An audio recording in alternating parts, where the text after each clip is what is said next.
प्रिय छात्र छात्राओं, कैसे हैं।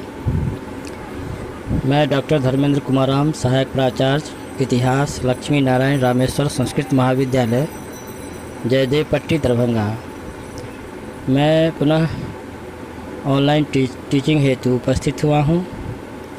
आज मैं ऑनलाइन टीचिंग के माध्यम से शास्त्री तृतीय खंड के छात्र छात्राओं के लिए सामान्य अध्ययन पत्र के अंतर्गत संविधान के तहत लोकसभा अर्थात संसद के दूसरे सदन लोकसभा पर चर्चा करेंगे। पिछले क्लास में हम लोग लोकसभा के सदन राज्यसभा पर चर्चा कर चुके हैं। आज हम लोग लोकसभा के संदर्भ में बातें करेंगे। भारतीय संविधान के अनुच्छेद 81 में यह प्रावधान मिलता है कि भारत में लोकसभा होगा। लोकसभा को संसद का निम्न सदन भी कहा जाता है, जिसकी सभापतित्व करने के लिए इसमें एक अध्यक्ष होता है। मूल संविधान में अर्थात जिस समय भारत का संविधान लागू हुआ उस समय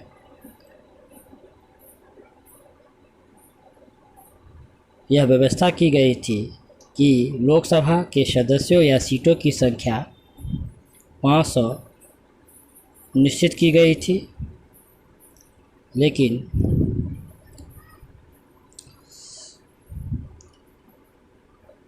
वर्तमान में लोकसभा के सदस्य या सीटों की संख्या 545 है। इन 545 सदस्यों या सीटों में से 530 ऐसे सदस्य होंगे जो भारत के सभी राज्यों से निर्वाचित होंगे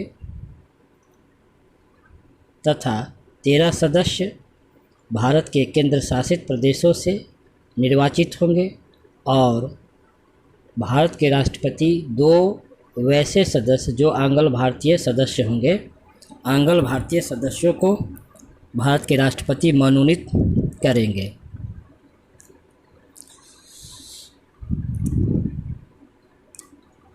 वर्तमान में लोकसभा में अनुसूचित जातियों के लिए 84 स्थान तथा अनुसूचित जनजातियों के लिए 47 स्थान आरक्षित किए गए हैं।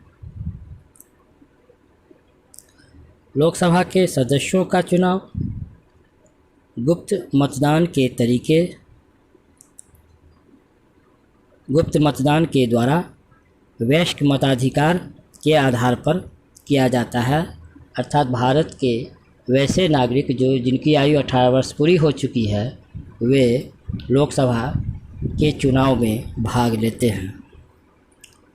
61वें संवैधानिक संशोधन के अनुसार भारत में अब 18 वर्ष की आयु वाले व्यक्ति को वयस्क माना गया है। लोकसभा के सदस्यता के लिए जो संविधान द्वारा योग्यताएं निर्धारित की गई है वो इस प्रकार है। जैसे वह व्यक्ति भारत का नागरिक हो, उसकी आयु 25 वर्ष या इससे अधिक हो, अर्थात लोकसभा के सदस्यों के लिए न्यूनतम आयु योग्यता 25 वर्ष निर्धारित की गई है। साथ ही भारत सरकार अथवा किसी राज्य सरकार के अंतर्गत वह किसी लाभ के पद पर नहीं हो तथा वह पागल या दिवालिया न हो। लोकसभा का अधिकतम कार्यकाल या लोकसभा के सदस्यों का कार्यकाल सामान्यतः 5 वर्ष का होता है, लेकिन प्रधानमंत्री के परामर्श पर भारत के राष्ट्रपति लोकसभा को समय से यानी 5 वर्ष पहले भी उसे भंग कर सकता है। वहीं भारत के राष्ट्रपति को प्राप्त भारतीय संविधान के अनुच्छेद 352 के तहत राष्ट्रीय आपातकाल की घोषणा के समय विधि द्वारा कानून द्वारा संसद लोकसभा के कार्यकाल में वृद्धि कर सकती है, जो एक बार में 1 वर्ष से अधिक नहीं होगी। जैसा कि हम लोग जानते हैं, वर्ष 1976 ईस्वी में आपातकाल के समय लोकसभा का कार्यकाल 2 बार 1 वर्ष के लिए बढ़ाया गया था।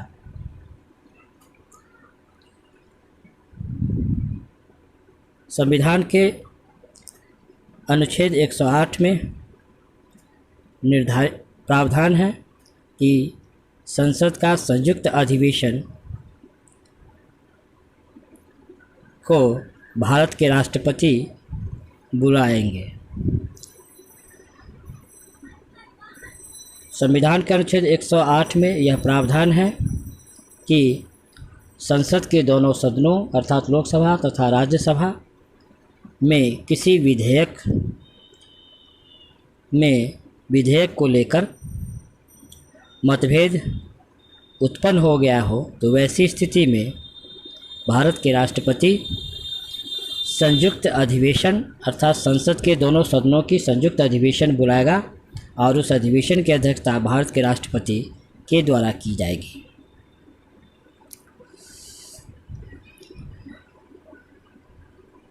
धन विधेयक केवल लोकसभा में ही प्रस्तुत किए जाते हैं और कौन सा विधेयक धन विधेयक है अथवा नहीं, इस बात का निर्णय केवल लोकसभा अध्यक्ष करता है।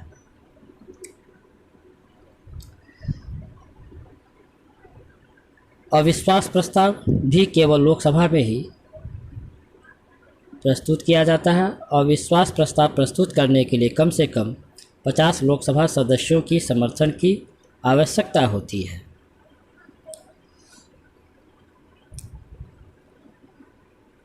लोकसभा के कार्यवाही या संचालन तथा उसमें अनुशासन बनाए रखने के लिए एक अध्यक्ष की आवश्यकता होती है। साथ ही अध्यक्ष की अनुपस्थिति में उपाध्यक्ष सदन की कार्यवाही का संचालन करने का कार्य करती है। अध्यक्ष उपाध्यक्ष को तथा उपाध्यक्ष अध्यक्ष को त्यागपत्र देता है। लोकसभा के अध्यक्ष के रूप में शपथ नहीं लेता, बल्कि लोकसभा के सामान्य सदस्य के रूप में वह शपथ लेता है। तो बच्चों, आज हम लोग संसद के निम्न सदन लोकसभा पर चर्चा की। धन्यवाद।